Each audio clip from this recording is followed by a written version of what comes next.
what's up? It's your guy Dawson from D&D TV. I'm here joined by my good friend Z Marie, who is a talented writer in her own right, and I just wanted her input on this tribute of life, a life, you know, well lived by Dr. Maya Angelou. And just Z Marie, you know, there's been so much going on in the media about people giving her tributes. Actually, today on Sunday, Oprah dedicated, you know, the whole, I guess the entire day to her. And she started off with Maya Angelou on live class this morning, which you were able to watch one of her old previous live class shows on the OWN network. But Z Marie, I'm just like, I'm sad, but at the same time, I feel blessed, and that you know, our lives, you know, are the better because she lived, because she existed, and that she has left a body of work for us that, you know, can really help us out through any time or any point in our life where we feel that we're at a low. What do you think about that and the life of Dr. Maya Angelou? Thank you so much, Dawson, first of all, for doing this show. And I definitely think you're absolutely right. What a gift to all of us to have witnessed someone live their life with such courage, such grace. And, you know, I really think about this moment in our history. To put it in perspective, you know, there's about 6 billion people on this earth, and we all have some talent to give. You know, if you think about that, that's huge. But maybe about half of us or more don't really live to that ability due to timidity, due to a lot of things. So to witness someone who lives their life with such courage, beyond measure really, is fascinating. And for me personally, as you know, as a writer, I've performed her poetry as a second and as a third grader. I read her nonfiction as a sixth grader. And just as a woman today in my 30s, I'm so blessed to, you know, continue to read her work and to just want to be half the woman that she was. Exactly.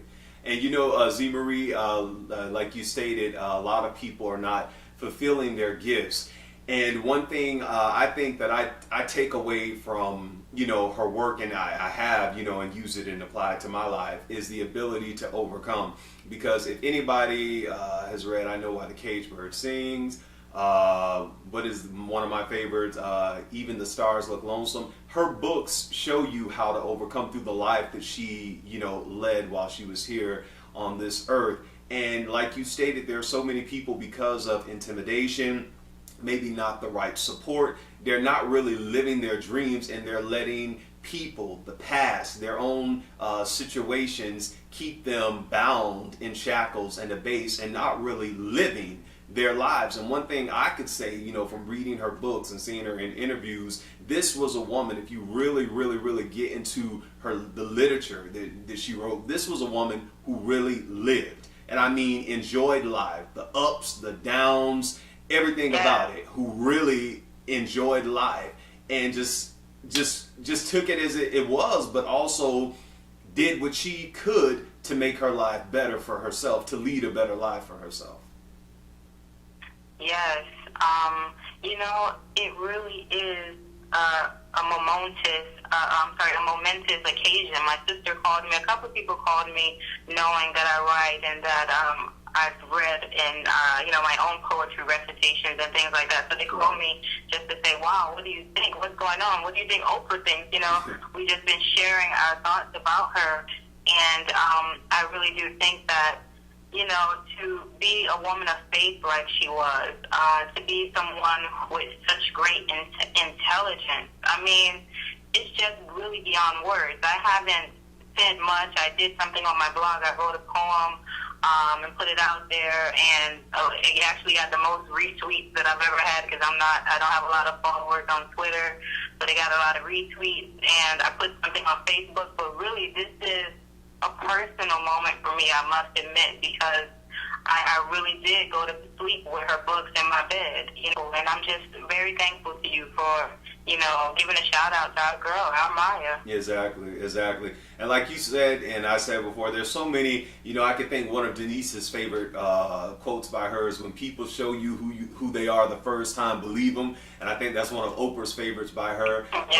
When you know better, do better. But I mean, there's just so much that, for people who are struggling, being a teen mother, overcoming divorce, low self-esteem, being molested, feeling down in the base, dealing with racism, and just so much, raising a child on your own. Her literature, how she, was just so open to the world, is something that you can really read. Like many authors who came before her and who are still alive now, they're not just writing this stuff, just to get on a reality show. People are really putting their hearts and their lives into books to help humanity, into the arts. So I appreciate her for that. And one thing I know she stated before is that courage is the most important virtue of all of the virtues. And I remember her telling Gayle King this, because she said that without courage, you can't do anything consistently, because you can be anything for a little while. But to be that over and over again, waking up every day being the same person, being true to who you are, not being fake or facade, it takes courage. And I really appreciate that. I remember her saying that when I was like in high school. I think I was in 8th grade, 9th grade. Courage, the most important virtue of them all. And we know we'll miss her, and she has made her transition, but we are the better because she lived. And speaking of courage, I want to just go right into this. Down here, our Heat team, Miami, doing real well. Z Marie, are you a Heat fan? Hey, Wade over here, yes. Definitely. Yeah. Hey, but I just wanted to talk a little bit, since we're on courage and somebody being consistent with showing up and really taking that leadership role, is somebody who doing this, these past couple of months, I've just been, and have been for years, been impressed by his leadership role, and that's LeBron James. Recently, when the Donald Sterling issue came out, and even before that, when the Trayvon Martin situation came out, and how the Heat stood up and wore their hoodies, and have just been really taking the initiative down here in Miami with working with our youth, and just seeing LeBron James really, come from how he was at Cleveland, and then coming down here and just growing up and becoming a man. To me, when that quote of Maya Angelou, courage, I appreciate the courage for him taking on that leadership role, because I don't know if you've seen this with Z Marie, he is becoming LeBron James, not just the athlete on the court, making all this money, winning these championships down here, but also becoming like maybe what Kevin Johnson is over in California as being a mayor. I could see LeBron James, after he leaves the NBA, actually doing something in city council or something like that, because his activism down here is just really taking a lot of people by surprise. But I'm really encouraged by the grown-up man that we're seeing in LeBron James to take on a lot of these social issues that have just happened as of late throughout the NBA and throughout social media. What do you think about that, Z Marie?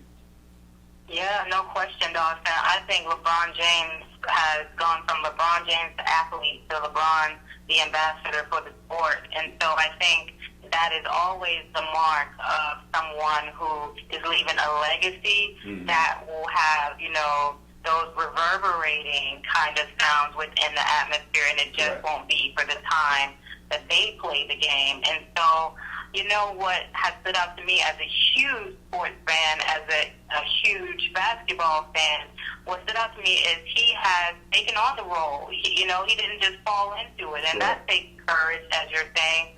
And the way that I know that, the way I measure that, is because he talks constantly about being a student of the game. Yes. And so, he knows his stuff, and there's so much confidence from knowing what you're talking about. And so I really admire that about him. You could just kind of, with anything in life, you could just kind of say, well, this is what I do. This is all I'm responsible for. If you're working at a job, you could say, well, I'm responsible for this department. I don't know what's going on in that other department. So he could easily say, man, I just play basketball. I don't know nothing about that Donald Sterling stuff, but he does not. And so I really appreciate that as a thinker and as a person who's a part of this world and loves sports. LeBron James really speaks to both parts of me, the parts of the side of me that, funny and just loves to, hang out and watch basketball, and then that other part of me that loves things, and that loves ideas. So I really do think you're right on to something, with that, in terms of the image and the man that you see that he's grown into being. And then, we also have to remember that Wade is older than him. And exactly. So, yeah. a friend of mine commented to me the other day, and I thought it had some weight to it. And what he said was, he thinks that Wade has helped LeBron to mature. And so I think it's just so nice to see, brotherhood. It's really nice. That's exactly right. Yeah. Yeah. That's exactly right. And anybody who knows me, I read a lot. I'm constantly reading. And just yesterday, there was a book I picked up in Barnes and Noble that Dwyane Wade he wrote about fatherhood, rather.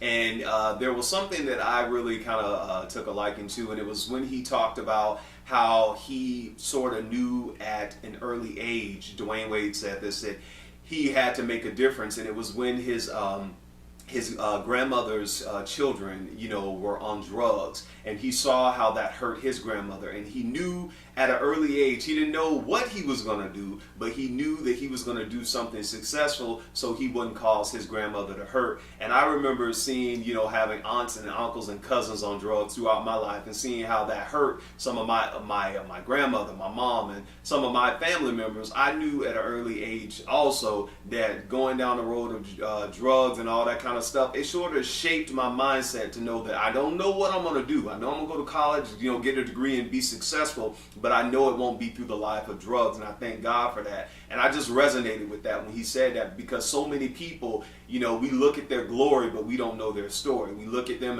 they're famous, they got money, they got this, they got that. Look at Floyd Mayweather, but you don't know what people really went through in order to be where they are and to be who they are. The daughter of Bishop T.D. Jakes and First Lady Sarita Jakes. I love First Lady Sarita Jakes. She just has a special place in my heart. I love her. Sarah Jakes. And Sarah Jakes has been doing a book tour on her book Lost and Found, and she also has written some other stuff.